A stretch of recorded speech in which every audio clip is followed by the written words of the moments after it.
It is not often that we actually get to dwell in the seedy, dark underbelly of this subreddit, but yes, we are going there today. It's Vince here with you. Andy's got this episode, and he's going to be reading you stories from r/LetsNotMeet. From the user Meanwhile in Paris. Open the door, please. Come out. This story happened a few years ago. I was in my early 20s and I was studying in Paris, France. I was going home from uni. I usually took a short bus ride and walked the rest of the way. That day, I felt slightly uncomfortable. I could sense some guy looking intensely at me. I was used to unpleasant, unsolicited gazes, but this time, this gaze, it just felt beastly. It's hard to explain why, but I felt like prey being stalked. I decided to get off the bus a few stops early. I wanted to avoid him and didn't want him to see where I usually got off. Like I learned in the movies, I waited until someone else pressed the stop button and waited until the last moment to stand up and leave. I didn't notice him getting off the bus. Just as I was feeling the relief of having escaped an uncomfortable situation, I look over my shoulder and there he was, a few meters behind me. I had the distressing feeling his eye had looked away at the very moment I turned. I walked into a shop, took my phone and pretended to be taking a call. When I couldn't see him anymore, I exited and made my way home as fast as I could. I kept looking back in the busy street. I zigzagged, crossed the street at every crossing. Finally, I believe that him getting off at the same stop was just a coincidence. When I reached my building, I looked back one last time, and there he was. His alarming gaze on me, smirking. I ran up to my apartment, climbing the stairs 4 at a time. I reached the top floor, squeezed through my door, locked it, and froze. My intercom was ringing. Don't ask me why I picked it up. I regretted it the moment I did. I could hear the opposite flat intercom ringing as well. He had pressed all the buttons one by one, hoping someone would open. But now, he knew my name. Gabrielle? Oh shit. I felt like a deer in the headlights, frozen. Open the door, please, said a pleading voice. I just want to talk to you. Somehow, I couldn't move or speak. Come to the window, he added. Look at me. You'll see. I'm not a bad guy. Something clicked. He wanted to locate my apartment in the building. I was not going to make that mistake. I hung up in shock. I waited by the door without moving for what seemed like hours. When I finally managed to calm myself, I called my long-distance boyfriend. Call the police, he said immediately. Why didn't I call the police? I don't know. Today it would be the first thing I would do. The fear of making a big deal out of something not important perhaps. What an idiot I was. I called my best friend instead. I didn't want to feel alone. I told her about it and after a while I felt better. I felt safe. We started laughing. Suddenly the intercom rang again. 2 hours had passed since I'd come home. I answered. Gabrielle, said the voice. Open, please. I still remember the chills I felt. He was still there. He was there all this time. I was silent, petrified. He was silent, but I could sense his trepidation. Gabrielle, let me in. I'm so thirsty, he said. Just give me a glass of water. This broke the tension. I hung up. I curled up in a corner, literally in the fetal position, terrified. I waited. I was scared to make a sound. I knew he could hear me from the hall. I was scared to even breathe. The intercom rang again, and again. I didn't answer this time. I crouched to the sofa and fell asleep in exhaustion. I heard the intercom ring one more time in the middle of the night. I woke up in the morning, afraid to leave my apartment. I called my dad, who came to pick me up. There was no one in the hall, but there was a note in my mailbox. "Gabrielle, I'm a nice guy. You should have opened to me." We immediately went to the nearest police station. The police listened and of course told me that I should not hesitate to call them. My dad called a locksmith to install digicode on the building door the same day and wrote a message to each of my neighbors asking them to not open the door to anyone they didn't expect. He sat in the cafe in front of the building with two friends every evening for more than a week. We never saw the stalker again. After this episode, I used a different route to and from uni every day. I kept my phone tightly in my hand and looked back every few meters. Today, I'm still very observing of my surroundings. I never answer the door if I'm not expecting someone. So, people, if you ever find yourself in any kind of uncomfortable situation, call the police. Don't be an idiot like me. Be safe, everyone. So, confession time. I remember a few years ago, I was outside of a movie theater. It was dark and there was a crowd, and it was the premiere of Star Wars Episode 1, and yes, I was one of the guys dressed as Darth Vader. So going to the movies for me, it's a fun experience. I have a lot of great memories doing it. And you know what's also great? Saving money. That's where Regal Unlimited comes into play. It is a pretty sweet all-you-can-watch movie subscription pass that pays for itself in just 2 visits. You get any standard 2D movie anytime, no blackout dates or restrictions. And if you want a premium format like IMAX, you get it at a reduced cost. You also get concessions, the non-alcoholic kind, like popcorn, 10% off. So if you're thinking about 2 movies this month, join Regal Unlimited. Sign up now in the Regal app or go to regmovies.com. That's regmovies.com/unlimited. Use promo code RRShowReg. So regmovies.com, that's regmovies.com/unlimited, and use promo code RRShowReg. Darth Vader costume optional.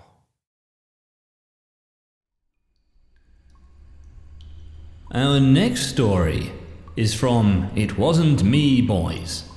I escaped an Uber kidnapper.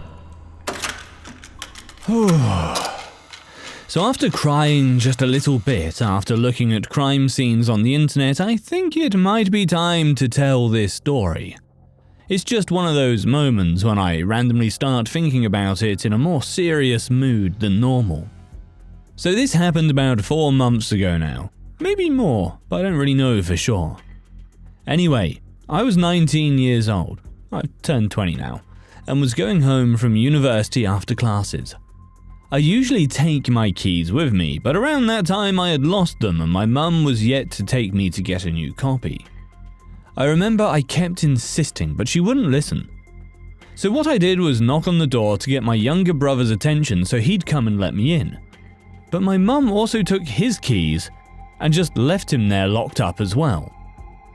I asked my brother to pass me my charger from my room, and I called one of my aunties to see if I could go hang out at her workplace in the meantime. She said yes and then told me to call an Uber that she'd be paying for as soon as I got there. And that's what I did. Now the Uber didn't pick me up exactly at home. It was in the house across the street instead. No special reason, it just did. The moment I saw the guy, he gave me a kind of weird vibe. But I also tend to be paranoid every time I so much as hop on a taxi, so I just got in, rolled down the window, and kept a grip on both of my phones. It all seemed relatively normal until we got to the area where my aunt's workplace was. This was a convenience store at her home in a housing, I think that's what you call it when there's like a private division. I don't know, but condominium didn't sound right. He just completely drove past it and claimed he was following the GPS when I asked him about it. But he wouldn't let me see said GPS. He seemed to know exactly where he was going. Now, I was kinda doomed from the beginning because I don't know directions, so I could only rely on the driver being a decent person and recognizing the area, which I did. But wherever he was taking me, I had no idea. I remember seeing this fountain that I could recognize from when Mum drove to my uncle's place, but that was like way farther away from my aunt's place. By now, I was kind of thinking of what to do because this guy drove past like a fuck ton of empty houses and a couple of them even seemed to be still under construction. Then he stopped near a place that looked like the end of civilization. We were literally on a hill, and then he turned off the car. I got lucky in so many ways looking back on it. My phone had no credit. As soon as I thought of that, my aunt called me and asked, "Where are you?" And I literally felt my heart drop because I had no idea, and this dude was just staring at me. I said I don't know and asked him, "Hey, where did you take me?" And he replied, "I wouldn't know what to tell you, kid." That was enough for me. I grabbed my backpack and opened the door real quick with a loud, "That's fine, I'll see myself out," and hauled ass like I hadn't in a very long time. I remember even being afraid of carrying my backpack on my back in case he'd chase me and pull on it, so I was holding it in my hand with my hoodie wrapped around my waist as I thought of where to hide. I thought of knocking on someone's door, but for some reason that didn't seem safe to me at the moment. I remember telling my aunt not to hang up because he was still following me in the car. Then I saw an empty barren surrounded by concrete walls and a strong bar gate, except for there was enough space under the gate to crawl in. So I literally threw the backpack and then crawled under. There was a huge electric control box. I opened it to crouch inside and hide, my aunt still on the phone. She, my other aunt and my uncle were all on a call with each other, putting credit on my phone and asking for my live location through WhatsApp, because I had no idea where I was, literally in the middle of nowhere. I waited for like 2 hours, and this guy wouldn't leave. I even had to pee outside the box and immediately ran back inside. There were even tiny spiders and old honeycombs, so I was fighting my arachnophobia as well. At some point, I'm guessing the guy left and my uncle got there in his truck. He didn't know where I was, so he kept honking and telling me to tell him where I could hear it closer. And then, I finally did and got out. For a while, I thought maybe this had been a misunderstanding. I just jumped out of some guy's car like a maniac without even paying him. But when I got home, after staying at my aunt's pharmacy for a while, until my mum, who still didn't know much about what had happened, picked me up, I checked the Uber app, and not only did it say I had already paid, but it also said I'd made it to my destination. So I ruled that out. I had told my aunt not to tell my mum about it because she goes insane at the minor inconvenience, so telling her this would only freak her out and she wouldn't be any help. I only let her know when I called her to come get me on our way to get a copy of that key because, of course, something bad had to happen until she actually listened to me. And nowadays, she always puts credit on my phone. Anyway, so wherever this guy is right now, I don't want to ever meet again.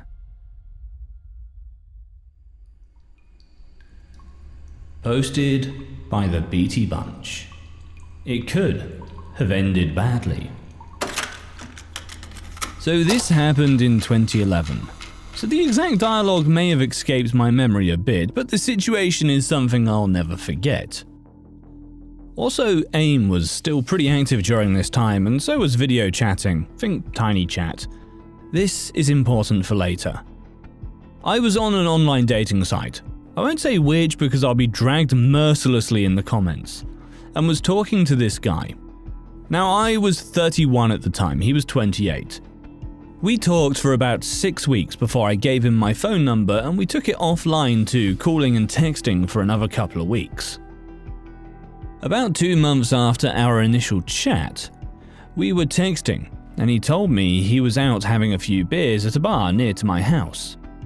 He asked what I was doing and asked if I wanted to come out, but I had a very long day at work and didn't feel like going to a bar. I'm also not a big drinker. I invited him over to my place. I know, after he finished at the bar, and he accepted. I figured it would be okay since I do keep firearms for protection and know how to defend myself if needed. I also had a webcam. I took a shower so I wouldn't smell like a water buffalo on a hot day. The air went out at work. Put on some makeup and got dressed to wait. He then called and said he was outside my house. I clicked record on my computer webcam program and turned off my monitor and went to let him in. It's around 10 PM and he comes in and we go back to my bedroom because my living room was being remodeled. We're sitting on the bed chatting for about an hour, talking about everything under the sun. The conversation flowed. He was very handsome and so easy to be comfortable with. We got on the subject of firearms, and I showed him mine. About 15 minutes later, he asks for some water, so I go to the kitchen and get him a bottle. When I came back, he said he got a phone call and had to leave. After he left, I looked at my nightstand, where I put my firearm down after showing him, and noticed it was gone. I looked everywhere for it, thinking I had put it down somewhere else. Nope, not there. I then played back the recording from my webcam program, and sure enough, it shows him grabbing it and putting it in his hoodie. I was terrified at that point. He knew where I lived. He had my firearm, and he left his phone on my bed. Right then his phone rings and I answer it. Come to find out, he's married. His wife was calling him, wondering where he was. I told her everything, including the fact that he stole my firearm, and I had video evidence and was calling the police next. Next thing I know, he's banging on my door, my firearm in his hand, asking me for his phone. The conversation went like this: "I need my phone, give it to me." Me not opening the door but yelling through the window, "Take the clip out my firearm, empty the chamber, throw the clip in the bushes, the one in the chamber across the road, and put it on the ground." "No, give me my phone." "I'm on the phone with your wife at the moment and I have you on video stealing from me." I put his wife on speaker, who was just swearing loudly. Him, shocked Pikachu, runs to get in his car, then comes back. "I threw your gun in the ditch." At this point, I make him empty his pockets, take his pants off, take his hoodie off, and show me that he doesn't have my firearm on him. All the while, the wife is on the phone. I go outside, get in his car in the driver's seat, and tell him to take me where he threw my gun. He proceeds to tell me that I don't know how hard it is for him, being a felon, not being allowed to own a gun ever because of a mistake he made. The mistake? Domestic violence, involving a firearm. We get up the road, he tells me that the firearm's in the ditch. Then I realize the situation I'm in. I can't get out of the car and go and get it, leaving him to do whatever to me if he chose. He's 6'4", 225. I'm 5'3", 135 at the time. Or I could make him go and get it, taking a chance on him seriously hurting me. I took that chance since I was on the phone with his wife and my phone with 911. He retrieves my firearm, brings it back to the car, and I drive back to my house and wait for the police. I get out of the car, and he gets in the driver's seat. I'm still on the phone with the police. I walk around the back of his car and get his license plate number, just as he puts his car in reverse and takes off. They found him later that evening. He still had the clip and the one from the chamber in his pocket, so now he's enjoying time in prison. So I'm glad I never have to meet this person again.